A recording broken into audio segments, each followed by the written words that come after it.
RCC record की series अपना देश अपना कानून यानी स्वदेशी कानून की कड़ी संख्या 5 न्याय मित्र ज्यूरी में मैं इंद्रजीत चावला आपका स्वागत करता हूं, जिसमें विशेषता पंच परमेश्वर और पंचायत के बारे में बताया गया है। न्याय मित्र ज्यूरी जिसकी व्यवस्था हमारे पुरातन समय में भी रही है, इसे उत्तम तरीके से लागू करना चाहिए, जो कि पूर्व में भी बहुत अच्छे से लागू था। अंग्रेजों की जो नीति थी, फूट डालो राज करो, उसी नीति के तहत उन्होंने भारत में बहुत सी जगह बल का प्रयोग ना कर छल का प्रयोग करके लोगों को छला। तो आइए इसी विषय पर विस्तार से चर्चा करते हैं। श्री दिलीप जाखड़, जो कि भारतीय पुलिस सेवा के पूर्व अधिकारी हैं, हमें इस बारे में विस्तार से बताएंगे।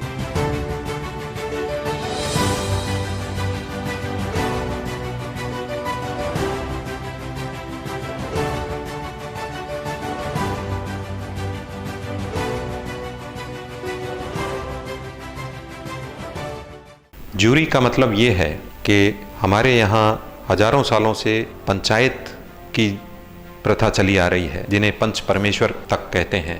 गुरु गोविंद सिंह ने पंच प्यारे के नाम से इनको मान्यता दी थी। अकबर और राजा विक्रमादित्य के ऐसे उदाहरण आते हैं कि वो दरबार में नवरत्न रखते थे, उनसे राय लेते थे। खुद इंग्लैंड में ज्यूरी की व्यवस्था आज तक जारी है। उस व्यवस्था में ऐसा होता है कि जज स्थानीय मुद्दों के बारे में स्थानीय गणमान्य लोगों की एक ज्यूरी गठित करता है। उसमें 4, 5 या 3 लोग हो सकते हैं। वो गवाह की भाषा समझते हैं, वहाँ की स्थानीय परंपराओं को, लोकल स्थितियों को समझते हैं और जज को अपनी राय देते हैं। उसके आधार पर जज अपना फैसला देता है। अमेरिका की आज़ादी की लड़ाई में एक मुद्दा ये भी था कि इंग्लैंड की सरकार ने अमेरिका, जो उस वक्त गुलाम था, वहाँ ज्यूरी व्यवस्था बंद कर दी थी। लेकिन अमेरिका के लोग चाहते थे कि ज्यूरी व्यवस्था चालू रखी जाए, क्योंकि उसमें स्थानीय बातों के आधार पर न्याय होता है और वो जनता के हित में होता है। और आज़ादी की लड़ाई के बाद में ये मुख्य मुद्दा बना और उन्होंने ज्यूरी व्यवस्था वापस लागू की। हमारे यहाँ जो पंच परमेश्वर की और पंचायत की जो सिस्टम है, न्याय पंचायत की, उसको धारा 166 में ज्यूरी में प्रावधान होते हुए भी नकार दिया गया। इस नकारने की एक बड़ी खूबसूरत चाल चली थी अंग्रेज सरकार ने। उन्होंने कानून लागू किया, नस्ली भेदभाव कानून, यानी रेशियल डिस्क्रिमिनेशन एक्ट। उस एक्ट में ये था कि अंग्रेज नागरिक के खिलाफ भारत में कोई भी केस दर्ज होगा तो उसकी सुनवाई हिंदुस्तानी जज नहीं करेगा। फर्स्ट क्लास मजिस्ट्रेट, जो ज़्यादातर अंग्रेज या एंग्लो यूरोपियन लोग होते थे, उन्हीं को अधिकार दिया गया। और क्योंकि अंग्रेज जज भारतीय हालात से जानकार नहीं होते थे, इसलिए ज्यूरी उनकी मदद करेगी, ऐसा प्रावधान किया गया। जाहिर है कि 1920 में जनता में जागरण काफ़ी आ चुका था, इसलिए इस कानून का बड़ा भारी विरोध हुआ। पूरे देश में इसे काले कानून के रूप में विरोध का सामना करना पड़ा। और अंग्रेज़ों ने दोहरी चाल चली। उन्होंने एक तरफ ये जाहिर किया कि ऐसा कानून जो गलती से जारी हो गया है, जो नस्ली भेदभाव को बढ़ावा देता है, इंग्लैंड का राजा की तरफ से ये आदेश आया कि हम ऐसे कानून को मान्यता नहीं देंगे, इस कानून को समाप्त किया गया। लेकिन इसके आड़ में जो चाल चली गई वो ये थी कि नस्ली भेदभाव के साथ ज्यूरी को जोड़ दिया गया, जो कि एक लोक हितकारी व्यवस्था थी। और नस्ली भेदभाव के कानून को ख़त्म करने के नाते ज्यूरी को भी ख़त्म कर दिया गया। तो इस तरीके से हींग लगी न फिटकरी, रंग हुआ चोखा। अमेरिका में जिस ज्यूरी को ख़त्म करने का विरोध हुआ था और अंग्रेज़ उस विरोध को अच्छी तरह उसका परिणाम जानते थे, इसलिए उन्होंने दूध का जला जैसे छाछ को फूंक मार कर पीता है, यहाँ उन्होंने बड़ी चालबाजी से ज्यूरी को इस तरीके से खत्म किया जिससे जनता और यहाँ तक कि हमारे कानूनी विशेषज्ञ भी इस चालबाजी को समझ नहीं पा रहे। हमें अब इस बात को समझना है कि जो हमारी लोक हितकारी व्यवस्थाएं थी, उन्होंने कैसे चालाकी से समाप्त की। और ज्यूरी का क्योंकि प्रावधान आज भी है, इसलिए हमें इसे लागू करना चाहिए। दिलीप जी से चर्चा जारी रहेगी। इसी बीच श्री कुलदीप कासनिया, सिंचाई जल समिति गंग नहर HH वितरण समिति के अध्यक्ष, जो कि अपने विचार इस विषय के बारे रखेंगे, आइए उनसे बात करते हैं। नमस्कार। जब से जल समितियों के अंदर किसानों का संगठन के अंदर उनको भागीदारी मिली है, अधिकारियों और किसानों की आपस के अंदर तालमेल हुआ है, उसके बाद से पारदर्शिता आई हुई है। जितने भी विवाद होते थे किसानों को, उनकी सही जानकारी आज अधिकारियों को दे रहे हैं तो अध्यक्ष दे रहे हैं। पुराने समय के अंदर मेरे दादाजी न्याय मित्र के रूप में कोर्ट के अंदर बैठते थे, न्यायालय में बैठते थे।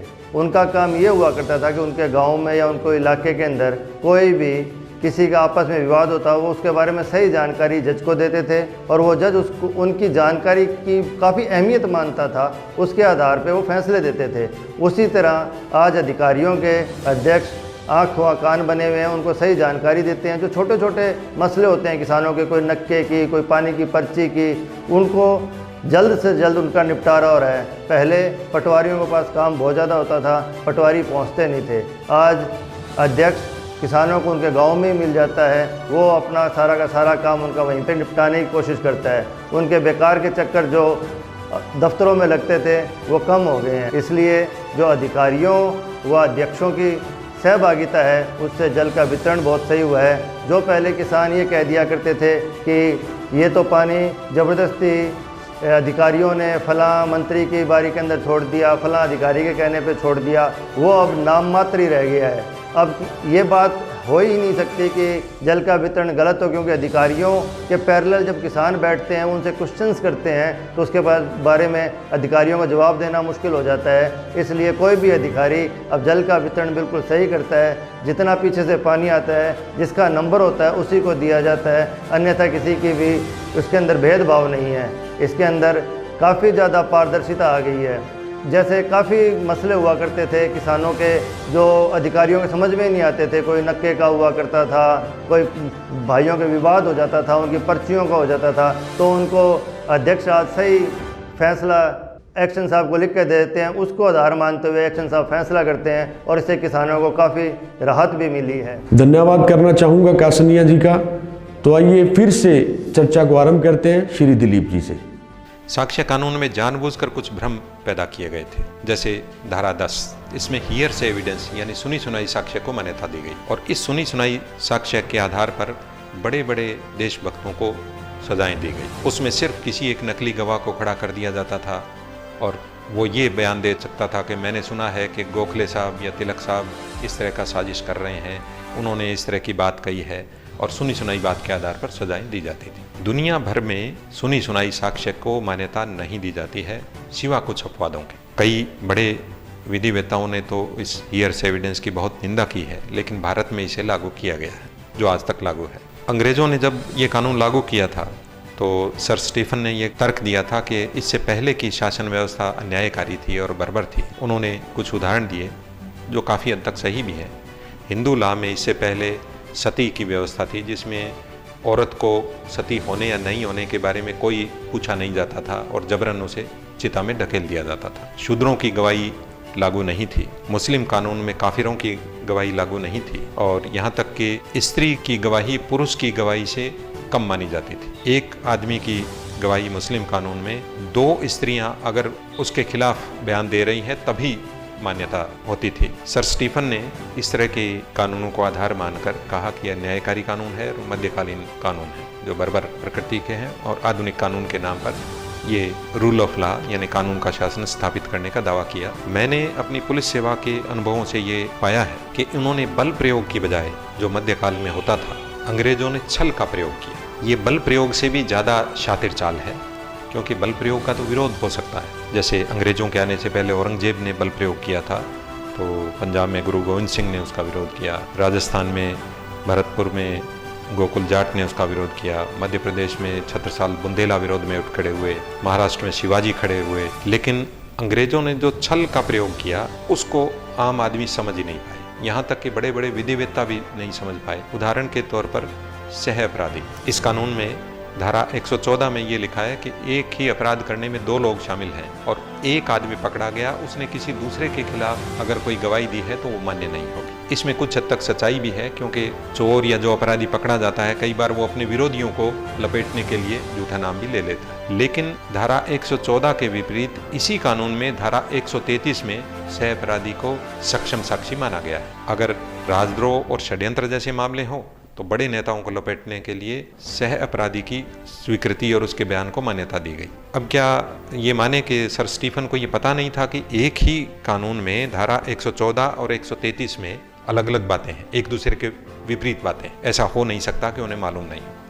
उन्होंने जानबूझ के एक चालबाजी के तहत कानूनी चोर गली तैयार की और किसी अपराधी को जिसको बात नहीं माननी हो उसके ऊपर धारा 114 लागू कर दें और उसके आधार पर किसी अन्य बड़े आदमी को लपेटना हो तो धारा 133 लागू कर। इस तरह के भेदभाव और मैं तो ये कहूँगा कि छलकारी कानून आज भी लागू हैं। बहुत से लोगों ने, बहुत सी संस्थाओं ने इसका विरोध भी किया है, लेकिन ये आज तक हटे नहीं हैं। जब हमें आज़ादी दी जाने की तैयारी थी तो चर्चिल उस समय इंग्लैंड के पीएम थे। मिस्टर चर्चिल ये कहते थे कि हम तो हिंदुस्तानियों को राज और आज़ादी देना चाहते हैं, लेकिन वो इस लायक नहीं है कि वो राज चला सकें। ऐसी सरकार एक बहुत बड़े विद्वान है जिन्होंने साक्ष्य कानून के बारे में बहुत काम किया है। उन्होंने भी ये लिखा है कि धारा 24 से 27 तक के कानूनों में ऐसे दुर्भावना है कि इनकी जितनी निंदा की जाए कम है, लेकिन इनकी बजाय सही कानून कौन रचे?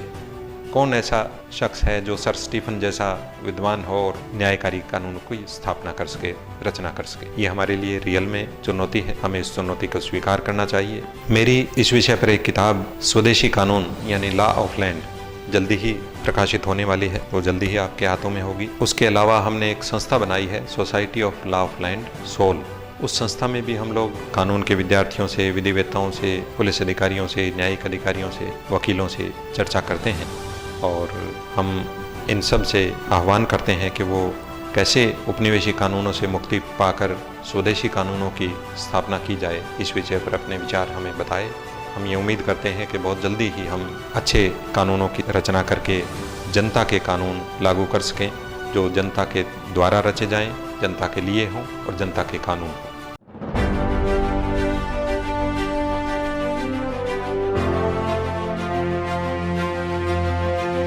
धन्यवाद दिलीप जी। कड़ी दर कड़ी हमसे दर्शकों का जुड़ाव बढ़ता जा रहा है। ईमेल, व्हाट्सएप, फोन के जरिए लगातार दर्शक हमें शुभकामनाएं प्रेषित कर रहे हैं। साथ ही बहुत से दर्शकों के कुछ सवाल हैं जो आने वाली कड़ियों में श्री दिलीप जी उन सवालों के उत्तर देंगे। जल्दी से चैनल सब्सक्राइब करें, साथ ही बेल आइकन दबाएं ताकि आपको नई नई अपडेट्स, नई नई सूचनाएं मिलती रहें। धन्यवाद।